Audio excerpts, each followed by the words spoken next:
afternoon and welcome to a packed Olympic Stadium München for the second leg of this exciting final. And here come the Germans now, led by their skipper, Nobby Hagel.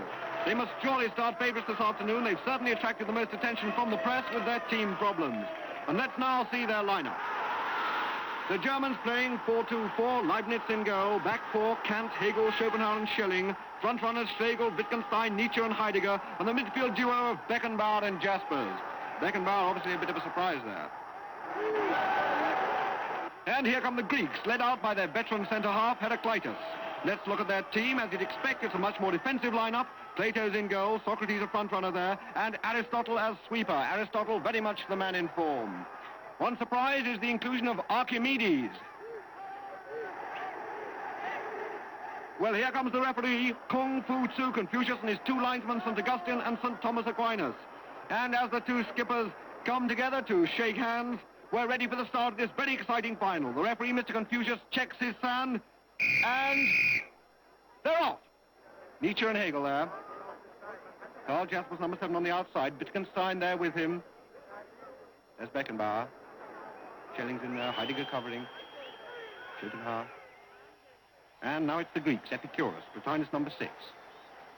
Aristotle. Empedocles of Archegos and Democritus with him. There's Archimedes.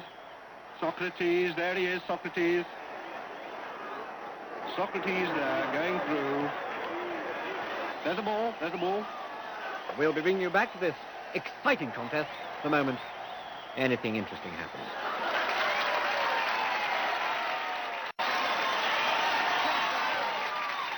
Well, there may be no score, but there's certainly no lack of excitement here. As you can see, Nietzsche has just been booked for arguing with the referee. He accused Confucius of having no free will, and Confucius, he say, name go in book. And this is Nietzsche's third booking in 4 games. And who's that? It's Karl Marx. Karl Marx is warming up. It looks as though there's going to be a substitution on the German side.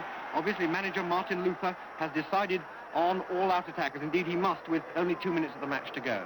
But the big question is, who is he going to replace? Who's going to come off? It could be Jaspers, Hegel or Schopenhauer. But it's Wittgenstein who saw his auntie only last week. And here's Marx. Let's see if he can put some life into this German attack. Evidently not. What a shame. Well, now, with just over a minute left, the replay on Tuesday looks absolutely vital. And there's Archimedes. And I think he's had an idea. Eureka! Archimedes, out Socrates. Socrates back to Archimedes. Archimedes out to Heraclitus. He beats Hegel. Heraclitus, a little flick. Here he comes on the far post. Socrates is there. Socrates, there he's in. Socrates has scored. The Greeks are going mad. The Greeks are going mad. Socrates scores. The beautiful cross from Archimedes. The Germans are disputing it. Hegel is arguing that the reality is merely an a priori adjunct of non-naturalistic ethics. Kant, by the categorical imperative, is holding that ontologically exists only in imagination, and Marx is claiming it was offside. But Confucius announced them with the final whistle. It's all over.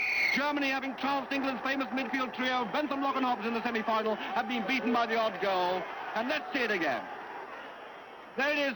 Socrates heads in and Leibniz doesn't have a chance. And just look at those delighted Greeks. There they are, Chopper, Sophocles, Empedocles of Archegos. What a game he had. And Epicurus is there. And Socrates, the captain, who scored what was probably the most important goal of his career.